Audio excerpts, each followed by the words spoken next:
Dear guys, मेरे YouTube channel Hindi Prabodh में आपका स्वागत है। मानता हूँ यह वीडियो ज़्यादा बड़ी बन गई है, परंतु बहुत काम की है।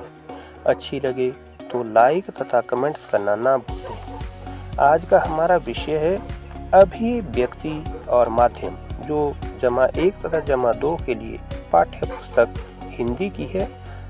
इसे पहला पाठ जनसंचार और माध्यम, इसी पर आज हम चर्चा करेंगे। इस वीडियो पर आप जानेंगे कि संचार क्या है, संचार का मानव जीवन में क्या महत्व है, संचार के तत्व, संचार के प्रकार, जनसंचार की विशेषताएं तथा जनसंचार के कार्य कौन कौन से हो सकते हैं। वीडियो को देखने के लिए अंत तक बने रहिए। समय को बर्बाद किए बिना सीधे पाठ्य विषय पर आते हैं।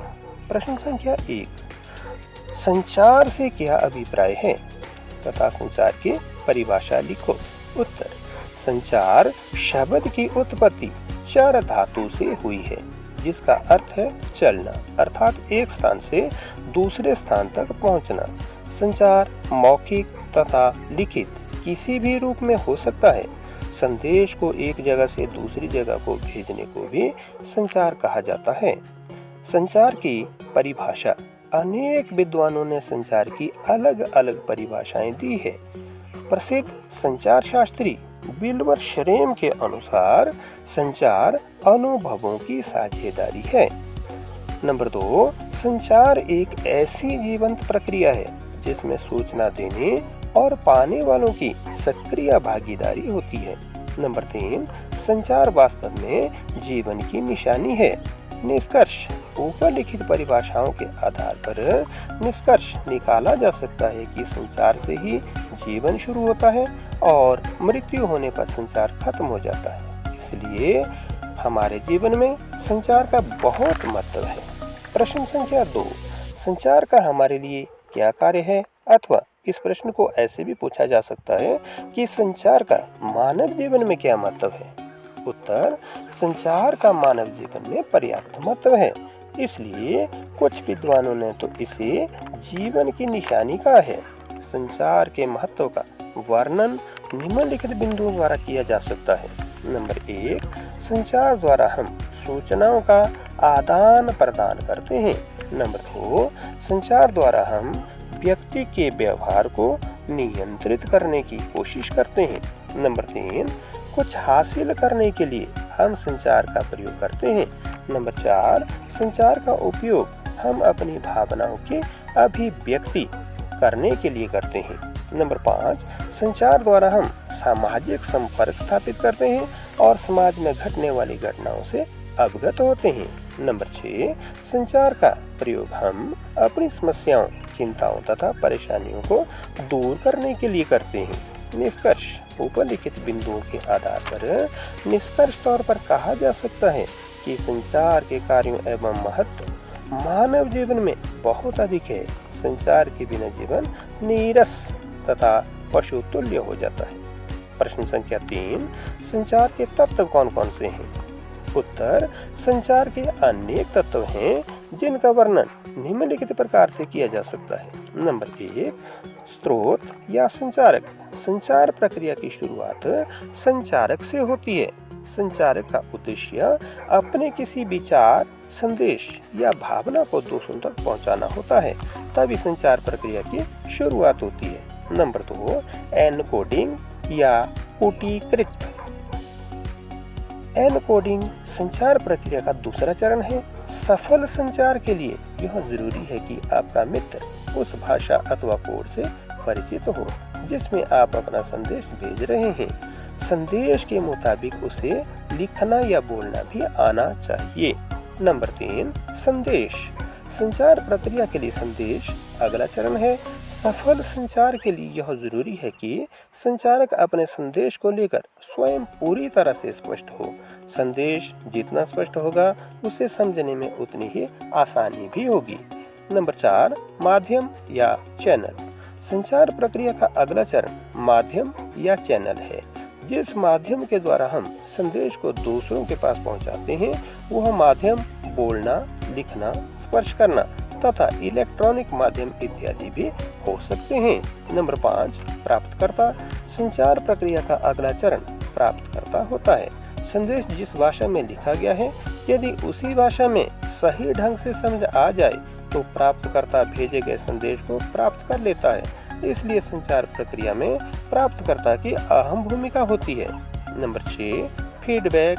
संचार प्रक्रिया में प्राप्तकर्ता की प्रतिक्रिया को फीडबैक कहा जाता है। संचार प्रक्रिया की सफलता में फीडबैक की अहम भूमिका होती है। निष्कर्ष। ऊपर लिखित बिंदुओं के आधार पर निष्कर्ष तौर पर कहा जा सकता है कि संचार के अनेक तत्व होते हैं और इस प्रक्रिया की पूर्ति करने के लिए संचार प्रक्रिया को इन तत्वों से होकर गुजरना पड़ता है। संचार प्रक्रिया में शोर नहीं होना चाहिए, क्योंकि शोर इसके लिए हमेशा बाधक समझा गया है। प्रश्न संख्या 4, संचार के कितने प्रकार हैं? प्रत्येक का वर्णन करो। उत्तर, संचार प्रक्रिया के कितने प्रकार स्वीकार किए जाएं, इस बारे में कह पाना अत्यंत कठिन है। फिर भी अध्ययन की सुविधा के आधार पर संचार के निम्नलिखित प्रकार स्वीकार किए जा सकते हैं। नंबर 1, सांकेतिक संचार। ध्यान दीजिए, यह शब्द संकेत से बना हुआ है। सांकेतिक। सांकेतिक संचार में संकेत का बहुत महत्व रहता है। जब हम अपने विचारों की अभिव्यक्ति संकेतों के द्वारा करते हैं तो उन्हें सांकेतिक संचार कहते हैं। इसमें मनुष्य अपने शरीर के विभिन्न अंगों जैसे आंखों से, कान से, हाथों से तथा कपड़ों इत्यादि से संकेत करते हैं। नंबर 2, मौखिक संचार।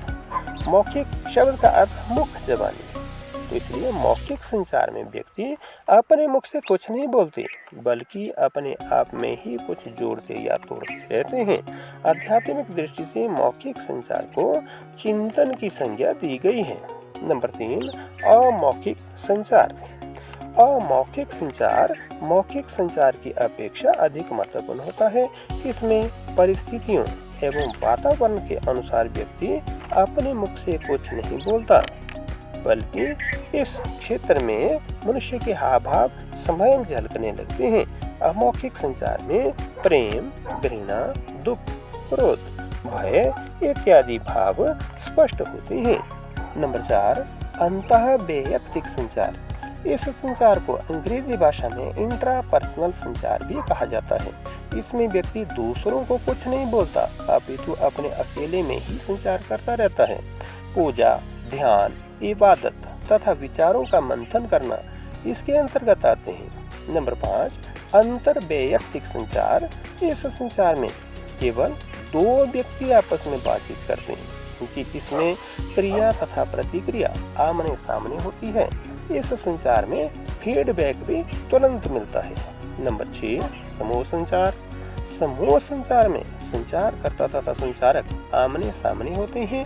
समूह संचार में एक व्यक्ति एक समूह को अपने विचारों से अवगत करवाता है। उदाहरण के लिए अध्यापक द्वारा कक्षा को संबोधित करना, राजनेता द्वारा भाषण देना तथा संतों के द्वारा प्रवचन करना समूह संचार के बेहतरीन उदाहरण हैं। नंबर 7, जनसंचार। जनसंचार संचार का अत्यंत महत्वपूर्ण प्रकार होता है। इसमें वक्ता तथा श्रोता आमने सामने नहीं होते, बल्कि किसी माध्यम के द्वारा श्रोताओं का एक बहुत बड़ा वर्ग अवगत होता है। रेडियो, टेलीविजन, समाचार पत्र तथा इंटरनेट इत्यादि जनसंचार के माध्यम है। निष्कर्ष। ऊपर लिखित बिंदुओं के आधार पर कहा जा सकता है कि संचार के अनेक प्रकार हैं और ये सभी प्रकार किसी न किसी रूप में मानव समाज के लिए अहम भूमिका निभाते हैं। प्रश्न संख्या 5, जनसंचार की कौन कौन सी विशेषताएं हैं? उत्तर, जनसंचार की अनेक विशेषताएं हैं जो निम्नलिखित हैं।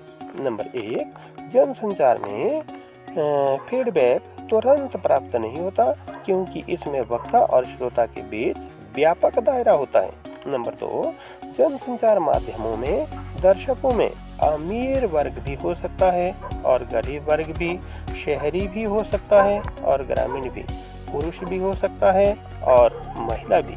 नंबर 3, जनसंचार में संचारक और प्राप्तकर्ता के मध्य सीधा संबंध नहीं होता। नंबर 4, जनसंचार माध्यमों के प्रकाशित या प्रसारित संदेशों की प्रकृति सार्वजनिक होती है। नंबर 5, जनसंचार माध्यमों में बहुत से द्वारपाल काम करते हैं जो प्रकाशित या प्रसारित होने वाली सामग्री को नियंत्रित और निर्धारित करते हैं। नंबर 6, जनसंचार की विशेषता पत्रकारिता के सिद्धांतों, मूल्यों तथा सार्वजनिक हित करने में होती है। निष्कर्ष, ऊपर लिखित बिंदुओं के आधार पर निष्कर्ष तौर पर कहा जा सकता है कि जनसंचार की उप विशेषताएं इसके महत्व को बढ़ावा देती हैं। प्रश्न संख्या 6, जनसंचार के कार्य कौन कौन से हैं? उत्तर, जनसंचार के अनेक कार्य हैं। इनका वर्णन निम्नलिखित बिंदुओं द्वारा स्पष्ट किया जा सकता है। नंबर 1, सूचना देना। जनसंचार माध्यमों का प्रमुख कार्य सूचना देना है। इसके द्वारा हम दुनिया भर से सूचनाएं प्राप्त करते हैं तथा हमारी जरूरतों का एक बहुत बड़ा हिस्सा अपनी जरूरतें पूरी करते हैं। नंबर 2, शिक्षित करना। जनसंचार माध्यम सूचनाओं के द्वारा हमें जागरूक करते हैं तथा शिक्षित करते हैं। लोकतंत्र में शिक्षा की महत्वपूर्ण भूमिका रहती है। जनसंचार हमें इन सब के बारे में सजग बनाए रखता है। नंबर 3, मनोरंजन करना। जनसंचार माध्यम मनोरंजन के प्रमुख साधन है। सिनेमा, टेलीविजन, रेडियो, पुस्तकें, वीडियो तथा इंटरनेट इत्यादि माध्यमों द्वारा हम आजीवन मनोरंजन करते रहते हैं। नंबर 4, निगरानी करना। जनसंचार माध्यमों द्वारा सरकार तथा संस्थाओं के कामकाज पर निगरानी रखी जाती है। यदि कोई संस्था या संगठन कहीं अनियमितता बरतते हैं तो जनसंचार माध्यम उसे सबके सामने लाते हैं ताकि उस समस्या का उचित समाधान हो सके। नंबर 5, एजेंडा तय करना। जनसंचार माध्यम सूचनाओं और विचारों के द्वारा किसी देश और समाज के लिए एजेंडा तय करते हैं ताकि राष्ट्र और समाज को ध्यान में रखते हुए अनुकूल वातावरण प्रदान किया जा सके। निष्कर्ष, ऊपर लिखित बिंदुओं के आधार पर निष्कर्ष तौर पर कहा जा सकता है कि जनसंचार के अनेक कार्य हैं और ये प्रत्येक कार्य आजीवन चलते ही रहते हैं जो कभी नहीं रुकते। इनमें सूचना देना, शिक्षित करना, मनोरंजन करना, निगरानी करना, एजेंडा तय करना इत्यादि कार्यों को शामिल किया जा सकता है। प्रश्न संख्या 7, भारत में जनसंचार माध्यमों के विकास पर संक्षिप्त नोट लिखो। उत्तर, भारत में जनसंचार माध्यमों के विकास का श्रेय सर्वप्रथम देवऋषि नारद को जाता है। ऐसा माना जाता है कि देवऋषि नारद वीणा की मधुर झंकार से पृथ्वी और देवलोक के बीच संवाद सेतु का कार्य करते थे। महाभारत में संजय को दिव्य दृष्टि देकर महाभारत के युद्ध को सीधे तौर पर देखना जनसंचार माध्यम का बेहतरीन उदाहरण है। ऐतिहासिक दृष्टि से चंद्रगुप्त मौर्य, अशोक महान तथा अकबर महान जैसे शासकों ने अनेक शिलालेखों, ताम्रलेखों इत्यादि के माध्यम से जनसंचार के कार्य किए। सन 1947 में जब भारत आजाद हुआ तो जनसंचार माध्यमों का विकास एवं प्रसार धीरे धीरे होने लगा।